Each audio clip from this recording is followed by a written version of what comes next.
Hi friends, நான் இந்த மீன் தான் வாங்கியிருந்தேன். இந்த மீன் பேர் வந்து பர்லா. நல்லா பெரிய மீன். நானே கட் பண்ணிக்கிறேன் அப்படின்னு சொல்லிட்டு ஹஸ்பண்ட்கிட்ட கட் பண்ணி வாங்கிட்டு வரலான்னு தான் ஐடியா இருந்துச்சு. சார் நம்ம ட்ரை பண்ணுவோம், ரொம்ப நாளாச்சு ஃபிஷ் கட் பண்ணி எப்படி தான் நம்ம கட் பண்ண வருதுன்னு ஒரு வழியாக கட் பண்ண ஸ்டார்ட் பண்ணிட்டேன். என் கூட பசங்களும் சேர்ந்து ஹெல்ப் பண்ணிட்டு இருந்தானுங்க. எப்படி கட் பண்ணுறோன்னு பாருங்கள்.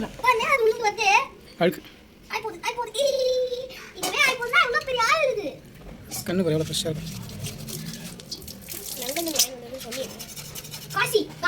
எங்கே வாங்கினா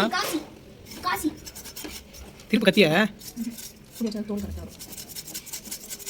தேசிக்கே அம்மா மேலே எல்லாம் படுத்துறா.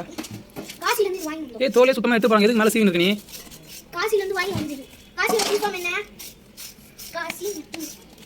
தோலே சுத்தமாக சீவிட்டு போகிறாங்க. இதுல நீ போட்டு சொன்னீங்க மேலே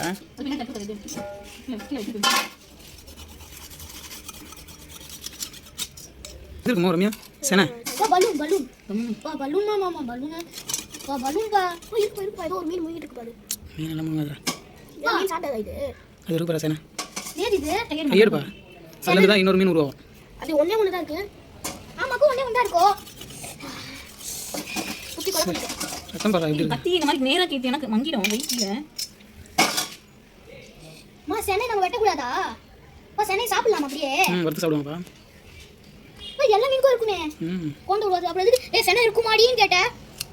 எல்லா மீனும் செனை இருக்கு. யா அதுங்களா புள்ள தாச்சி புள்ள. ஒரு வழியாக கட் பண்ண ஸ்டார்ட் பண்ணியாச்சுங்க. ஃபஸ்ட்டு தோலை உரிச்சிட்டு அதுக்கப்புறம் வந்து கட் பண்ணலான்னு பார்த்தேன். அது சரியாக வர மாதிரி தெரில. ஸோ அதனால் ஃபஸ்ட்டு தலையை கட் பண்ணிடுவோம். ஏன்னா ரொம்ப வெயிட்டாக இருக்குது, கையை விட்டு வழுக்கிட்டு போகுது. நான் ஃபஸ்ட்டு தலையை கட் பண்ணி எடுக்கலான்னு சொல்லி கட் பண்ண ஆரம்பித்தேன். கொஞ்சம் கஷ்டமாக இருந்துச்சு தலையை கட் பண்ணி எடுக்கிறதுக்கு. அப்புறம் அதை கட் பண்ணி எடுத்துகிட்டு அதுக்கப்புறம் வந்து தோலை உரித்து வாஷ் பண்ணிவிட்டு அதுக்கப்புறம் எப்படி போன்லெஸ்ஸாக எப்படி கட் பண்ணலாம் அப்படின்னு சொல்லி யோசிச்சேன். இது ரொம்ப ஃப்ரெஷ் மீனுங்க. கட் பண்ணுறப்ப பார்த்தா வாய்க்குள்ளே பெரிய தூண்டில் முள் ஒன்று இருந்துச்சுங்க. ஓகே, நம்ம நல்ல மீன் தான் வாங்கியிருக்கோம். கட் பண்ணுறப்ப பிளட்டே வேறு ரொம்ப ஃப்ரெஷ்ஷாக போயிட்டு இருந்துச்சு. அதுவும் இல்லாமல் ஒரு பெரிய அந்த சினை இருந்துச்சுங்க, மீன் சினை.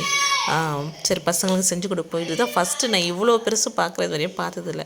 சரி, எப்படி கட் பண்ணலான்னு ஐடியா இல்லை. சரி, ஃபஸ்ட்டு இதை தோலை உரிச்சிட்டு வாஷ் பண்ணிவிட்டு அதுக்கப்புறம் கட் பண்ண ஆரம்பிக்கலாம் அப்படின்னு சொல்லியிருந்தேன்.